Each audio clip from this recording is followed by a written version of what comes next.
Hello friends, welcome to cre.ativeworkers. అయితే మా యొక్క గ్యారేజ్‌కి హోండా యాక్టివా వెహికల్ రావడం జరిగింది. దీనికేంటంటే క్లచ్ మొక్కలు కంప్లీట్‌గా జీరో అయిపోయాయండి. మొక్కలైతే పీస్ అయిపోయినాయి.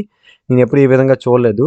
సో, మనమైతే దీనికి ఒరిజినల్ క్లచ్ మొక్కలైతే వేసేద్దాం. దానికన్నా ముందు మనకి క్లచ్ ఇంజిన్‌ది చూద్దాం ఏ రకంగా డస్ట్ ఐ మీన్ ఇరిగిన మొక్కలు చూపిస్తాను చూడండి. మొత్తం అంతా పీస్ అయిపోయింది. స్టార్టింగ్‌లో వైబ్రేషన్ చాలా విపరీతంగా వస్తుంది. సో, ఈ విధంగా ఇరిగిపోయినాయి కదా! సో, ఇప్పుడు మనం ఏంటంటే దీనికి హీరో కంపెనీ వాడు ప్రొవైడ్ చేసిన యాక్చువల్లీ హీరో ప్లెజర్ అని యాక్టివ్ 2 ఒకటే అండి. హోండా రేట్ ఎక్కువ కాబట్టి హీరో యొక్క ఐటెమ్ అయితే వేయడం జరుగుతుంది నేనిప్పుడు క్లచ్ మొక్కలన్నది.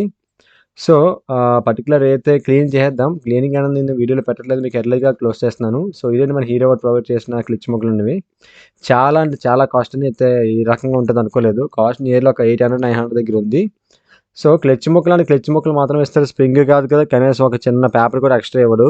Hero అవనండి, Honda అవనండి. హీరోకొచ్చేసరికి మాత్రం ఏ ఐటెమ్ అంటే ఆ ఐటెమ్ మాత్రం ఇస్తారు. సో, క్లచ్ ముక్కలు చూసారు కదా! ఈ విధంగా ఉంటాయండి పాతవి. కానీ కొత్తవైతే నేను ఆల్రెడీ వేసేసాను చూసారు కదా! చూసారు ఎంత దళసరిగా ఇచ్చారో. సో, ఈ వీడియో గనుక మీకు నచ్చితే లైక్ చేయండి, షేర్ చేయండి. నా ఛానల్‌కి మీరు కొత్తయితే ఖచ్చితంగా సబ్స్క్రైబ్ చేయండి గైస్. బెల్ ఐకాన్ కూడా ఆల్ క్లిక్ చేయండి. అప్డేట్‌గా నా వీడియోస్ వచ్చేందుకు.